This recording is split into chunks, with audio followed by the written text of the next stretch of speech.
नमस्कार साथियों, मैं प्रियंका। आप देख रहे हैं न्यूज इंडिका के खास प्रोग्राम सच तो सच है। मैं यहाँ पे आज बात करने आई हूँ जो किसान आंदोलन की 5 सितंबर को महापंचायत हुई है, उसमें भरे मंच से नारा लगाया गया कि हर हर महादेव अल्लाहू अकबर।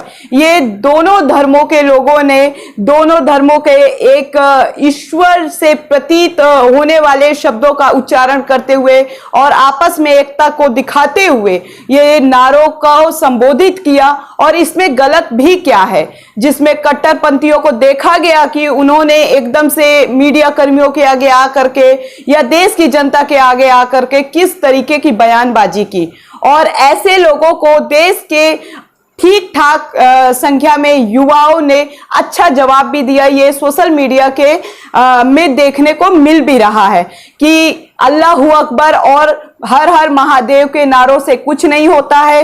ये वोट बैंक की राजनीति है। 2022 में चुनाव भी होने वाला है और इसी चुनाव को देखते हुए कब तक मुजफ्फरपुर में जो दंगे हुए थे अखिलेश सरकार में, वो 2014 में भी चीजों को भांपने वाले बीजेपी के जो अभी हमारे देश के प्रधानमंत्री हैं, उन्होंने जब रैलियां की थी तो उस वक्त भी उन चीजों को भांप लिया गया था और पश्चिमी यूपी से अपनी रैलियों को शुरुआत किया गया था। अगर ये नारा दे दिया गया, अल्लाहू अकबर का नारा दे दिया गया, तो क्या तालिबान ही हो गए सारे देश के मुसलमान? ऐसा नहीं है।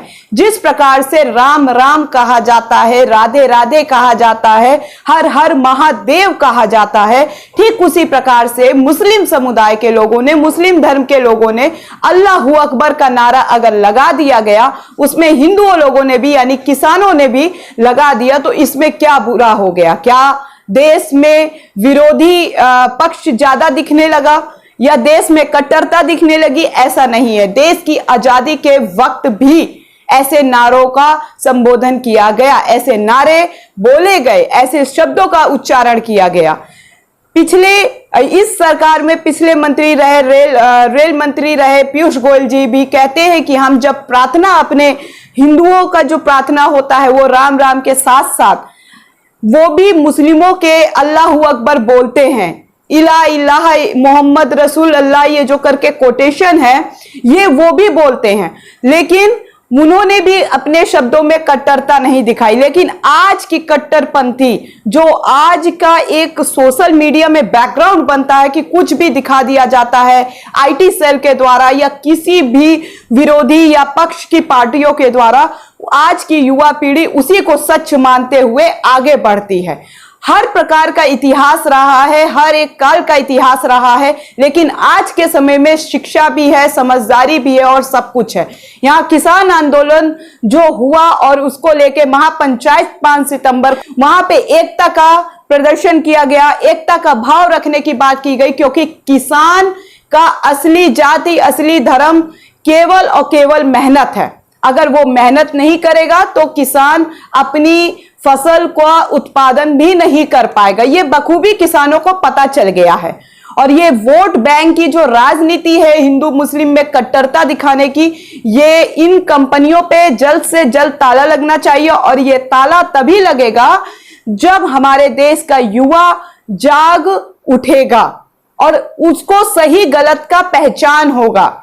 अल्लाहू अकबर बोल देने से कोई आतंकी, तालिबानी नहीं बन जाता है। इसका मतलब है शांति और आत्मीयता का प्रतीक है अल्लाहू अकबर। जिस प्रकार से राम राम कह करके किसी का मर्डर कर दिया जाए या राधे राधे बोल करके लिंचिंग की जाए, उसी प्रकार वो गलत नहीं होता, भगवान गलत नहीं होते। ये संबोधन करके किसी की भी जान निकाल ली जाए, ठीक उसी प्रकार से अल्लाहू अकबर का नारा देते हुए कोई तालिबानी या फिर कोई ये नहीं बन जाता है। अल्लाहू अकबर का मतलब ही एक शांति का प्रतीक है। जिस प्रकार से हर एक धर्मों का अपना अपना प्रतीक है आस्था को लेकर के। लेकिन आज के समय में इतनी कट्टरता, इतनी हीन भावना फैला दी गई और चंद कुछ नेताओं द्वारा, चंद कुछ सोशल मीडियाओं के द्वारा, चंद कुछ गोदी मीडियाओं के द्वारा और चंद कुछ हमारी जनता के कुछ लोगों के द्वारा, जो सिर्फ देखती है और विश्वास कर लेती है, ना कि उनको समझना है और ना जानना है। ऐसा नहीं है कि केवल अल्लाहू अकबर बोलने वाले ही आतंकवादी बनते हैं, ऐसा नहीं है। वो हर प्रकार की गलत मानसिकता वाले लोग, गलत मानसिकता फैलाने वाले लोग आपको हर एक धर्म में मिल जाएंगे और बहुत ही कम लोग मिलेंगे जो हकीकत को समझते हैं और उससे रूबरू आपस में एक दूसरे को करवाते हैं। अरे अल्लाह अकबर बोल देने से क्या कट्टरपंथियों की गोदी मीडियाओं की खूंटे से बंधी गाय को खोल ले गए क्या किसान? ऐसा तो नहीं हुआ ना। आपस में भाईचारा का उन्होंने एक प्रतीक संबोधित किया, बताया, तो इसमें गलत क्या है? और ये चीज गलत वही मान रहे हैं जो आजादी के वक्त जेल में बंद, जिनके वंशज चिट्ठियां लिख लिख करके अंग्रेजों से माफी मांग रहे थे, माफी मांगते थे, जो अंग्रेज राज करो, फूट डालो राज करो की नीति अपनाते थे, उन्हीं से माफी मांगते थे और जेल से छूटने का इजहार भी करते थे।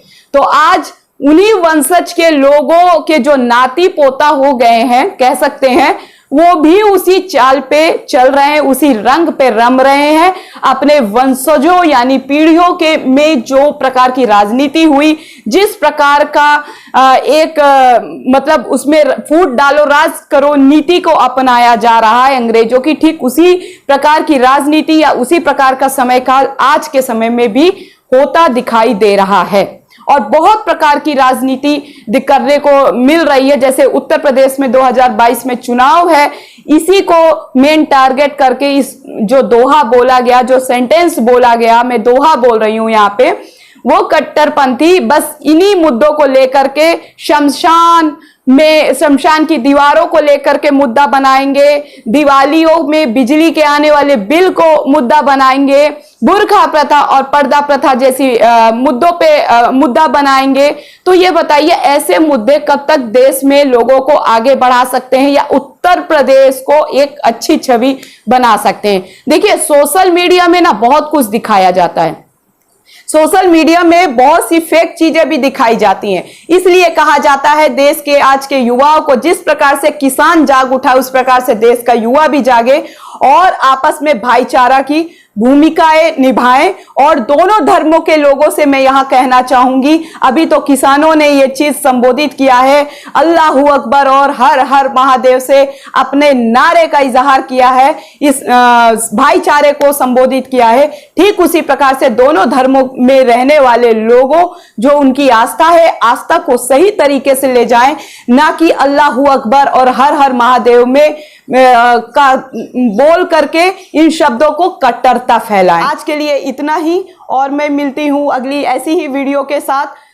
तब तक के लिए नमस्कार, सत श्री अकाल, खुदा हाफिज। जो भी स्टूडेंट MPPCS एग्ज़ाम की प्रिपरेशन कर रहे हैं, मध्य प्रदेश PCS एग्ज़ाम की प्रिपरेशन कर रहे हैं, वो YouTube चैनल प्रयागराज इंस्टीट्यूट में जा कर के चैनल में विजिट करें और चैनल को सब्सक्राइब करना बिल्कुल ना भूलें, क्योंकि यहाँ पे एक आवश्यक है सूचना। 10 तारीख से MPPCS प्री एग्ज़ाम के लिए 10 सितंबर से प्रयागराज इंस्टीट्यूट एक मेगा टेस्ट सीरीज का आयोजन करने जा रहा है। तो आप जल्द से जल्द जाके चैनल को सब्सक्राइब करें। डिस्क्रिप्शन बॉक्स में, इस वीडियो के डिस्क्रिप्शन बॉक्स में आपको चैनल का लिंक मिल जाएगा और नीचे स्क्रीन में नंबर आ रहा है, तो आप यहाँ पे कॉल करके अपनी सीट बुक कराएं, अपनी क्लास लें और चैनल में जाके चैनल को सब्सक्राइब करना बिल्कुल भी ना भूलें।